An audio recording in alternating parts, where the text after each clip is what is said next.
दोस्तों मैं आगरा शहर से हूँ और सेट शॉप से पहले की दोस्तों अगर बात करूँ तो ऐसा नहीं है कि बहुत बड़े घर से हूँ। अक्सर करके लोगों को लगता है कि जब कोई सफल लीडर को जब यहाँ पर देखते हैं, उनकी चमक धमक, उनका पहनावा, उनकी चाल ढाल, उनकी बॉडी लैंग्वेज, उनको देखकर लगता है कि जरूर किसी अंबानी के घर में पैदा हुआ होगा, अंबानी जी का अडानी के घर में पक्का पैदा हुआ। मतलब हम प्रीजर करना क्या शुरू कर देते हैं किसी हाई चलेगा ना।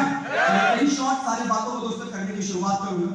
इससे पहले दोस्तों मेरे फादर एक ढलाई घर में मजदूरी क्या करते थे। ढलाई घर एक ऐसी जगह जहां लोहे को पिघलाकर सांचा बनाया जाता है। तो वहां मेरे पिताजी काम किया करते थे। 7,000 रुपए की उनकी सैलरी हुआ करती थी। उस घर में मैं पैदा हुआ था। ये मेरे घर की वो बनावट आप देख पा रहे हैं। इस घर में हम लोग 3 भाई थे। इसमें हरी शर्ट में जो लड़का आपके सामने खड़ा है वो हरी शर्ट पहने हुए लड़का मैं हूं। तो इतना बड़ा खानदान था वो आपके सामने। तो हमारी घर का नहीं है ना। ये क्लियर हो गई बात। सेट शॉप बिजनेस को दोस्तों जब मैंने पहली बार देखा था उस समय मैं इलेक्ट्रॉनिक्स इंजीनियरिंग का मैं सेकंड ईयर का स्टूडेंट हुआ था। पहली बार किसी व्यक्ति ने मुझे सेट शॉप का प्लान बताया और क्या बताया कि इस बिजनेस से आप कितना कमा सकते हैं। कितना 2 लाख महीने का 8 लाख। सच्ची बात बता रहा हूं, यकीन होता है? ऐसा लगता है पागल बना रहा है, लूटने आया, डाका डाल रहा है, ऐसा भी हो सकता है। जब मुझे भी पहली बार बताया कि यहां से महीने में 8 लाख कमाओगे तो मैंने उन साहब से बोला कि साहब मैं इंजीनियरिंग करता हूं, वो भी सरकारी कॉलेज से, इलेक्ट्रॉनिक ब्रांच से। उसके बाद भी मुझे भरोसा नहीं है। जब मेरी इंजीनियरिंग पूरी हो जाएगी ना, महीने का छोड़ो, साल का भी 8 लाख का पैकेज होगा कि नहीं होगा, साल में भी 8 लाख आएगा कि नहीं आएगा, मुझे इस बात का भरोसा आज नहीं हो रहा। और आप यहाँ पर क्या कह रहे हो? शिक्षा करो, शिक्षा महीने का 8 लाख कमाओ। पढ़ा लिखा नहीं किया वो भी करेगा, वो भी 8 लाख कमाएगा। पढ़ने लिखने के बाद 8 लाख साल का ठिकाना नहीं है। और आप कहते हो कि जिसके पास कोई डिग्री डिप्लोमा नहीं है वो करेगा तो 8 लाख कमाएगा। यकीन हो सकता है क्या? भरोसा हो सकता है क्या? लेकिन जैसा हम सबके साथ होता है, जो हमको पहली बार प्लान समझाने आता है वो इतना टक्कर का ट्रेनिंग लेके आता है कि उसको मालूम है एक बार तो मानेगा नहीं, इसको पटाई कर रखना पड़ेगा। दूसरी बार, तीसरी बार, चौथी बार, लगातार बार राउंड पे राउंड फॉलो बोलते हैं ना। एक बार मना करने के बाद भी वो क्या जान हमारी छोड़ते हैं, पीछा छोड़ते हैं? नहीं। अल्टीमेटली एक बार, 2 बार, 4 बार लगातार आते अपने चक्कर चला लेते हैं ना, फंसा लेते हैं ना। आप भी तो फंसी गए ना, आपका बचे, तभी तो आप यहाँ पर बैठे हो। तो उन्होंने भी अपना चक्कर चला के, बेटा अच्छी चीज है, जिंदगी बदल जाएगी, ये हो जाएगा, वो हो जाएगा। देखो मजे की बात क्या होती है ना, जब सामने वाला बार-बार फॉलोअप का प्रोसेस चला रहा होता है, जब हम सेल लेते हैं ना, अपनी सेल जब हम देते हैं, भरोसा उस समय भी नहीं होता है कि 8 लाख कमाएंगे। लेकिन फिर भी दे क्यों देते हैं? क्योंकि जो व्यक्ति हमको प्लान देता है ना, वो कोई पराया नहीं, अपना कोई पड़ोसी होता है, रिश्तेदार होता है, जिगरी वाला यार होता है। इस बात का डर, रिश्तेदार बुरा मान गया तो, अगर मना किया, जिगरी वाले यार से यारी टूट गई तो मामला गड़बड़ हो जाएगा। पड़ोसी से अगर बात विवाद अगर हो गया तो कल को अगर काम पड़ेगा तो पड़ोसी पहले दौड़ के आएगा, भारी थोड़ी आएगा। तो पड़ोसी से रिश्ता ना खराब हो जाए, रिश्तेदारी ना बिगड़ जाए, दोस्ती ना टूट जाए, उसको बचाने की खातिर सिर्फ हम जुड़ जाते हैं। हाँ कि ना? भरोसा उस समय नहीं होता। और मजे की बात, जुड़ने के बाद भी वो आदमी क्या कहता है आके, चलो ट्रेनिंग में चलते हैं, चलो मीटिंग में चलते हैं, अब सीखेंगे कि 2 कैसे बनाएंगे और 2 से 4 कैसे बनाएंगे, फिर करोड़पति कैसे बनेंगे। सच बात बताना, जब भरोसा नहीं था, बिलीव नहीं था, तो क्या बगैर भरोसे बिलीव के वो ट्रेनिंग और मीटिंग को हम अटेंड कर सकते हैं क्या? नहीं। यही वो कारण होता है कि जुड़ने के बाद भी हम बिलीव नहीं कर पाते हैं, विश्वास ही नहीं होता है, हम सिर्फ मान सम्मान के लिए जुड़ जाते हैं। और जुड़ने के बाद जब कोई व्यक्ति कहता है ना कि ट्रेनिंग में चलो, मीटिंग में चलो, तो ट्रेनिंग और मीटिंग ऐसा लगता है कि फालतू की चीज है, क्या बकवासबाजी बात कर रहा है, ये सब करने से क्या हो जाएगा, विश्वास होता नहीं। लेकिन अल्टीमेटली लगातार कुछ ना कुछ करते करते मामला बन जाता होता है ना। जिन्होंने मुझे प्लान बताया था, जिन्होंने मुझे ज्वाइन कराया था, मुझे की बातें मेरे पड़ोस में रहते थे। अब घर से अगर बाहर निकलूंगा तो कभी ना कभी टकराएंगे कि नहीं टकराएंगे? घर से बाहर निकलूंगा तो कभी ना कभी टकराएंगे कि नहीं टकराएंगे? पिताजी की उम्र के बराबर के थे। जब घर से बाहर निकलता था अक्सर करके मुलाकात हो जाती थी और 2 घंटा बिठा के समझाते थे कि बेटा तेरी जिंदगी बदल जाएगी, बेटा गजब की चीज है, देख दुनिया में तो बहुत बड़ा नाम करेगा। मन में बड़े थे, कुछ कह नहीं सकता था, कैसे बोलता कि आपको सुन में पक गया हूं, परेशान हो गया हूं, पीछा छोड़ो, बोल नहीं सकता। फादर की उम्र की रेस्पेक्ट करता था। अल्टीमेटली ज्वाइन हो गया और ज्वाइन होने के बाद रीडिंग में चल, मीटिंग में चल, कुछ लोगों से मिलवा, प्लान करवा, ये करवा, वो करवा, बात समझ नहीं आता। शुरुआत में जब मैंने बिजनेस को ज्वाइन किया, ज्वाइन करने के बाद मैं सोच रहा था किसको प्लान बताऊं। मजे की बात, जिस कॉलेज में मैं पढ़ता था ना, अपने कॉलेज में पढ़ने वाले एक दोस्त को भी मैंने शिक्षक का प्लान नहीं बताया। अब आप पूछो क्यों? अरे एक पूछेंगे थोड़ी तो बताऊंगा, सब पूछो क्यों? हाँ अब बताऊंगा, अब बताऊंगा। क्योंकि मुझे क्या लगता था कि पहले मान लो अपने दोस्त को प्लान बताऊंगा, अब इतने सारे दोस्तों को प्लान बताऊंगा तो एक बात बताओ, जिस भी दोस्त को प्लान बताऊंगा हाँ बोले या क्या? कईयों को बताऊंगा तब उसमें से जाके कोई एक खलीफा मिलेगा जो पढ़ने को तैयार होगा। कईयों को प्लान देने के बाद रुको रुको आगे जरा रुको आगे सुनो पहले। अब कोई खलीफा तैयार अगर हो भी गया तो फिर कहेगा मैं तो समझ गया, मेरे बापू को समझा। कहानी आती है ना। ले भाई मैंने पहले बेटे को पटाया, बेटा पट गया तो फिर कह रहा पापा को पटाओ। पटाना फाइनली किसको पड़ रहा है? मालूम पड़ा पापा को समझाने के गए, पापा समझा ही नहीं, तो जितना भी उससे पीछे का वर्क किया था सारा का सारा। तो समझ में एक बात क्या आई, जब मामला फाइनली पास पापा को करना है तो बेटे को पटाने से क्या फायदा, सीधे किसको पटाएंगे? पापा को। गेम कहां खेलना शुरू किया? ऐसे लोगों को इस बिजनेस के बारे में समझाना शुरू किया जिनकी उम्र 40 साल की थी, जिनकी उम्र 45 साल की थी, जिनकी उम्र 50 साल की थी। और कब? आज से 16 साल पहले। 16 साल पहले एक बात बताओ, मेरी उम्र छोटी कम होगी या ज्यादा होगी? साफ दाढ़ी मुझ भी नहीं आई थी, अभी तो थोड़ी आगे शेविंग करके आई, उसमें नहीं थी 16 साल। अब 16 साल पहले जब किसी 40 साल वाले व्यक्ति के पास जाता था और उनको सेफ शॉप का प्लान बताता था और क्या बोलता था? अंकल जुड़ जाओ, करोड़पति बनोगे। अंकल बोलते थे मुस्कुरा के, बेटा तूने कितना करोड़ कमाया? तो मैं भी हंस के बोलता था, अंकल आप जुड़ोगे तभी तो मेरा कार्यक्रम शुरू होगा। तो अंकल भी हंस के बोलते थे, अंकल भी हंस के बोलते थे, बेटा चोर भी है ना कम से कम 4 मोहल्ला छोड़ दे चोरी करता है, फंसाना है तो दूसरे मोहल्ले वाले को फंसा, अपने मोहल्ले वाले को क्यों फंसाना? नहीं आता था ऐसा। 40,000 कमाने वाले टीचर को आज तक कोई जिंदगी में 5,000 अपनी नौकरी के अलावा कैसे अलग से कमाओगे ये अमाउंट कोई समझाने नहीं आया होगा। मैं 8 लाख कैसे अलग से कमा सकते हो उस नौकरी के अलावा, मैं समझाने को था। मैं सोच रहा था कमाल की बात है यार, अंकल को तो मेरी बात माननी चाहिए कि अंकल को मेरी बात समझ में क्यों नहीं आई? 16 साल पहले की कहानी थी ना। अंकल को मेरी बात समझ में क्यों नहीं आ रही? मैं बच्चा था, समझ ही नहीं पा रहा था अंकल को मेरी बात समझ में क्यों नहीं आ रही। जब किसी 50-55 साल के व्यक्ति के पास जाता था और सेफ शॉप का प्लान बताता था, बाबा जुड़ जाओ करोड़पति बनोगे, तो बाबा अपने सभी बाल दिखाते कैसे, बेटा देख रहा? मैं भी देखता था और मनी मन सोचता था कि शाहरुख खान भी ऐसे बोले। वो अलग बात ही नहीं बोल पाता था, बुजुर्ग आदमी थे, बुरा मान जाते तो कहते थे बेटा तू देख रहा है, ये धूप में सब देखने की है, एक्सपीरियंस, तजुर्बा। मुझे मेरी जिंदगी में आज तक समझ में नहीं आया कि बालों की सफेदी का तजुर्बे से क्या लेना है।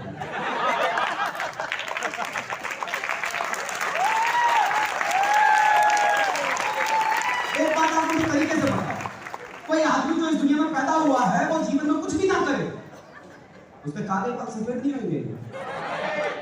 तजुर्बा साहब, चलो कोई बात नहीं, बुजुर्ग आदमी थे, उन्होंने बोला कि बेटा एक बात बता, अब तक तूने कितनी कंपनी ज्वाइन की है? तो मैंने कहा बाबा मेरी तो पहली कंपनी है। बोला बेटा तेरी तो पहली है, जितनी तेरी उम्र है ना उतनी कंपनी को मैं ज्वाइन करके छोड़ चुका हूं। बोले ऐसी कंपनी में फंसने से अगर कोई करोड़पति बनता ना तो बेटा माने के बाद दूसरा नंबर मेरा ही आता। बोला ऐसी कंपनियों को छोड़ता, यही हमारा इनिशियल फेज होता है ना, यही हमारी शुरुआत होती है ना, ऐसा ही हम सबके साथ होता है ना, सबके साथ ऐसा ही होता है। आपको ज्यादा नहीं थे, हमारे साथ भी ऐसा हुआ, फ्रंट में जो लोग बैठे सबके साथ ऐसा हुआ, ऐसा आपके साथ होता है ना, सब यही होता है सबके साथ। ये मेरे साथ हुआ। शुरुआत में 256 लोगों को इस बिजनेस के बारे में समझाया। कितने? 256। कितने? 256। और मजे की बात, कोई फंसा ही नहीं, कोई नहीं फंसा। एक भी फंस जाता तो मैं समझता मुर्गा फंसना आ गया, चलो एक आध करोड़ फेंक दिया, कोई नहीं। लगता था किस्मत खराब है, पता नहीं कुछ होगा कि नहीं होगा, लेकिन लगातार अपलाइन को सपोर्ट करते थे, लगातार उनके साथ। वो जब 4 बार बोलते थे कि अजय ट्रेनिंग में जा, ट्रेनिंग में जा, तो 4 बार 10 बार बोला करते थे, तो एक आध बार ट्रेनिंग में चले गए। शुरुआत में दोस्तों इस बिजनेस को मैंने 4 साल किया। कितने साल किया? कितने साल किया? और 4 साल में ऐसा रिकॉर्ड बनाया, मुझे नहीं लगता तो शिक्षक करता होगा वो मेरा रिकॉर्ड तोड़ के जिंदगी में पाएगा। जो छोड़ गया वो तो तोड़ देगा, जिसने नहीं छोड़ा वो तोड़ ही नहीं सकता। 4 साल में इस बिजनेस के भीतर मैंने ऐसा लेवल हासिल किया जो कोई नहीं हासिल कर सकता। मालूम है क्या? सिल्वर समझते हैं? हिंदी में आप सिल्वर जानते हैं ना आप लोग? 50 की टीम होती है, 200 बिजनेस वॉल्यूम के हिसाब से 25 लेफ्ट में 25 राइट में। कुल 4 साल में जो मैंने हाफ सेल फुल सेल करके जो मैंने कमाया था 18,000 रुपए कुल कमाया था 4 साल में। कितना? कितना? साहब 4 साल में 18 लाख का भी कांटा पार नहीं हुआ। मजे की बात थी, 4 साल काम कर करके मेरा कुछ नहीं हुआ, तो मैं मनी मन सोचने लगा यार इधर तो ट्रेनिंग में बोलते थे, फंक्शन में बोलते थे कि 4 साल में 3 साल में 4 साल में आपके डायमंड बन जाता है, 50 लाख कमाता है। 50 लाख छोड़ो, 1 आध लाख के पार हो जाता तो मैं समझता कुछ तो हो गया। कुछ नहीं हुआ, कुछ नहीं हुआ। बड़ा डिप्रेशन में, बड़ा हालत खराब किया, अपनी लाइफ का क्या होगा, हम कहीं पहुंचेंगे भी नहीं पहुंचेंगे, कुछ हो भी पाएगा कि नहीं हो पाएगा। तो क्या था, होता क्या था, सिस्टम और अपलाइन में मानता ही नहीं था। 4 साल में कुछ हुआ ही नहीं, मतलब 4 साल में बच्चा कुछ ना कर सके, ऐसा लगे माँ बाप को कि अब इस लड़के का कुछ नहीं हो सकता, तो माँ बाप एक चक्कर चलाते हैं। फोटो देख के समझ ही गए होंगे, तब लगता है इस लड़के का कुछ नहीं हो सकता, लपेट दो, शायद जिम्मेदारी आ जाएगी तो जिम्मेदार बन जाएगा। उनको क्या मालूम, इससे पहले भी जिम्मेदारी से करने की कोशिश करा था, हो ही नहीं रहा था, तो क्या करेंगे। शादी कर दी, और जब शादी होती है ना तो आदमी हर अपने मिलने वाले को न्योता देता है, शादी में आना, मेरी शादी है, मेरी शादी है, हाँ की ना। हर जान पहचान वाले को देता है, हाँ की ना। मैंने भी न्योता दिया उनको जिन्होंने मुझे फंसाया था। शुरू में तो यही लगता है ना, फंसा दिया उन्होंने, लूट लिया, तो मैंने भी इनको फंसाया, इन्होंने मुझे फंसाया। वजह की बात थी, ये उन 4 सालों में डायमंड बन गए थे और मेरा नंबर लगा ही नहीं था। और जब ये शादी मेरी जब हो रही थी तो न्योता में इन्हें भी न्योता दिया था, ये भी मेरी शादी में आए थे। और मजे की बात थी कि जब ये मेरी शादी में आए थे, ये तो शादी की फोटो आप देख रहे हैं, किसी मैरिज होम की नहीं है, किसी होटल की नहीं है, ये मंदिर में शादी हुई थी। कहाँ पे हुई थी? मतलब सड़क पे लोग साइकिल लेके जा रहे हैं तो बराबर देख रहे थे, देखो एक नमूने की हो गई, ऐसे करके देख रहे थे। तो वही जब ऐसे जयमाला पहना रहे थे ना, जैसे ये देख रहे हो तो माला पहना रहे हैं, ऐसे माला पहना के ऐसे खड़े कर, ठीक ऐसे सबके सामने खड़े हो जाओ। खड़े हो गए तो हमारे वाले जो अपलाइन साथ ना ऐसे ही घूम रहे थे, ऐसे करके, वो भी यहाँ घूम रहे थे। उन्हें इनवाइट किया हुआ था, सच बता रहा हूँ, अपनी बीवी को कम देख रहा था, उनको बहुत ज्यादा देख रहा था। और मैं मनी मन सोच रहा था, साला मेरे में कौन सी कमी रहेगी कि मैं डायमंड नहीं बनाया, इन्होंने कौन सी सुरखात के पर लगे पड़े, डायमंड बन गए। ये ऐसा क्या करेगा जिसकी वजह से डायमंड बन गए, और ऐसा मैं क्या नहीं कर पाया जिसकी वजह से मैं डायमंड नहीं बना। सच बता रहा हूँ, इससे पहले मेरी जिंदगी में ये टन में हुआ ही नहीं था। उस दिन हुआ, उस दिन सोचना पड़ा कि लाइफ में ऐसा अपन ने क्या गलती कर दी जो अपन डायमंड नहीं बन पाए। जिम्मेदारी थी। मेरी शादी जब हो रही थी ना, तो मैं शादी जैसे जयमाला डाल देते हैं, तो जयमाला के बाद फेरे लगने में थोड़ा टाइम लगता है ना, घंटे 2 घंटे का टाइम लगता है, 3 घंटे का टाइम लगता है। दूल्हे को कहीं बिठा देते हैं, तो मुझे साइड में कहीं बिठा दिया, तो मालूम है कहाँ बैठा? इन्हीं के पास बराबर जाके बैठा और ऐसे करके बोला, कौन ही मार सर डायमंड बनना है, डायमंड। हाँ ठीक है, डायमंड ही बनेगा, बना है ना उसी लाइन में। सर समझ नहीं रहे आप, मेरे को डायमंड बनना है, डायमंड। अरे हाँ डायमंड बन जाना सर, टाइम चुपचाप पहले शादी में ध्यान से बात करेंगे। शादी हुई और ठीक चौथा दिन था, मैं उनके पास पहुंचा और मैंने बोला कि साहब डायमंड बनना है। होता क्या था, मैं वो बात बताऊं कि 4 साल में डायमंड क्यों नहीं बन पाया, क्या ऐसा मेरे साथ हुआ। होता क्या था, मेरे अपलाइन थे 50-55 साल के, और मैं थोड़ा नौजवान अंग्रेजी कॉलेज में पढ़ने वाला, एक कॉन्वेंट स्कूल में शुरू से पढ़ता था, अंग्रेजी थोड़ा बोल लेता था, टेक्नोलॉजी जानता था, इंजीनियरिंग पढ़ता था। क्या लगता था यार ये तो पुराने मॉडल है, इनको क्या मालूम दुनियादारी में। हम नए जमाने के पीस, हमको सब क्या होता था कि जब भी अपलाइन समझाने की कोशिश करते थे, अजय जी इस काम को है ना ऐसे करना चाहिए, तो मैं उनसे 2 कदम आया, सर आप कह रहे हो एकदम ठीक रहे हो, 100 वाली टेक्निक लगाता था, सर आप कह रहे हो एकदम ठीक रहे हो, लेकिन मुझे लगता नहीं यहाँ गड़बड़ है। ये काम ऐसे नहीं, अगर ऐसे अपन करेंगे तो ये हो जाएगा, ये हो जाएगा, ये हो जाएगा, ये हो जाएगा। मतलब उन्होंने जो मुझे समझाया उन्हीं की बात को काट के उल्टा उनको मैं कन्विंस कर देता था। 3 घंटे लगाता था उनको समझाने। 3 घंटे रियल बता रहा हूँ, दिल की बात बता रहा हूँ, 3 घंटे। तो जब कोई बात समझाएंगे ये काम ऐसे करके, तब 3 घंटा फिर उनको लगाना। तो एक बात को क्या होता है कि एक बार कोई व्यक्ति अगर आपको कोई बात समझाता है, आप एक बार उस व्यक्ति की बात को काट देते हैं, दूसरी बार समझाता है आप फिर काट देते हैं, तीसरी बार समझाता है फिर काट देते हैं, 10 बार हो गया समझाते हैं, हर बार आप उनकी समझाने वाली बात को काट रहे हैं। तो फाइनली आदमी क्या करता है उसके बाद? समझाना छोड़ देता है। मालूम है खुद समझदार है, समझेगा नहीं, उल्टा 3 घंटे मुझे ही समझाएगा। तो वो 3 घंटे से बचने के लिए कि अगर मैंने इसको बोला कि ना ये काम गलत है, तो फिर बिठा के 3 घंटा मुझे को समझाएगा कि ये काम सही है। तो 3 घंटा इसको सहने से बेहतर है क्या बोल देना, तू सही कह रहा है, कर लेके तेरे मन में। तो जो मेरे मन में था मैंने कर लिया, और जो मेरे मन से होना था वो हो गया। 4 साल में आप में से जैसे को भटकती आपको है जो ये समझ के बैठी है हमसे बड़ा खलीफा कोई नहीं, हमसे बड़ा समझदार कोई नहीं। 4 साल लगाकर ये बुद्धि में घुसा कि बेटा ये बिजनेस तेरे बस का नहीं है, ये बिजनेस सिर्फ और सिर्फ अपलाइन के साथ ही हो सकता है। ये अपलाइन का गेम, ये किसका गेम है? अपलाइन का गेम है, अपने बस से नहीं हो सकता। 4 साल में समझ में आया। जब मैं उनके पास में गया चौथे दिन शादी के बाद, मैंने उनसे बोला कि साहब शेप शॉप करना है, तो सबसे पहला सवाल उनकी तरफ से, बेटा सोच ले समझेगा कि समझाएगा? समझाना गोली मारा, आप जो बोलोगे सब। जिस दिन आपकी बात ना मानूं गोली से उड़ा देना। मेरे घर से कोई एफआईआर करने नहीं आया। That's my word, that's my word। Exactly मैंने से यही बोला।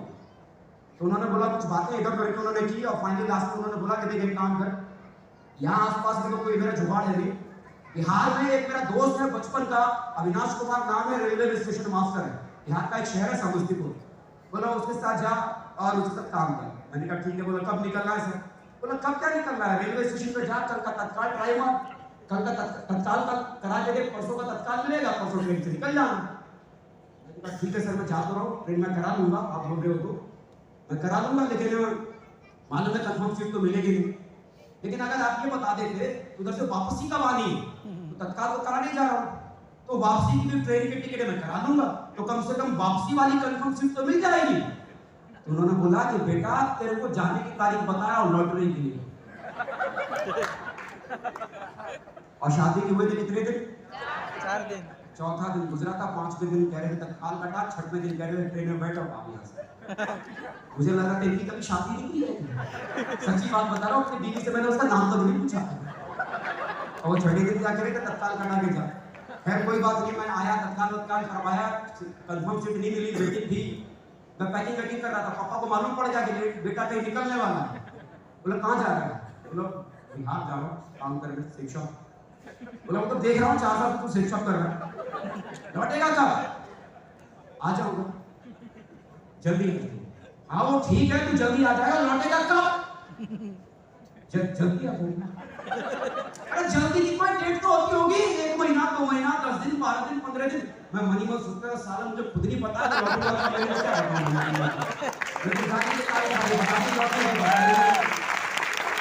और ये है कि 6वें दिन मैं ट्रेन में था, 7वें दिन अविनाश जी के साथ समस्तीपुर स्टेशन पे मैं इनको हेलो बोल रहा था। वहां पहुंचा, काम किया, पापा फोन करते थे कब आएगा? जल्दी आ। कोई डेट? तो बताऊंगा। वो डेट नहीं बताई, और विधि कीजिए शुरुआत का 3 साल नई शादी से 5 दिन। लोग अक्सर करके क्या होता है ना कि जिंदगी बनाने वाला जब गेम चलता है, जिंदगी बनाने वाला गेम चलता है, आपके पास तो 2 रास्ते होते हैं, या तो जिंदगी बना लो या लाइफ में बहाने बना लो। दोनों में से कोई एक ही बना सकते हो, दोनों नहीं बन सकता। ये किताबों में मैंने पढ़ा, ये अपना इन्होंने सुनाया, लेकिन ये रियलिटी का सिद्धांत है। आपकी जिंदगी में हमेशा ऑप्शन आएंगे, एक आसान वाला रास्ता, एक मुश्किल वाला रास्ता। आप क्या चुनते हो ना, उसी से आने वाले कल की आपकी लाइफ डिसाइड होगी। आसान वाला रास्ता चुना तो कल की जिंदगी मुश्किल वाली होने वाली है, और आज मुश्किल वाला रास्ता अगर चुना तो आप समझदार। मुश्किल वाला रास्ता था, 3 साल लगातार काम किया, और इस बिजनेस के भीतर वो दिन भी आया 8 फरवरी 2015 को इस बिजनेस में डायमंड बन गया।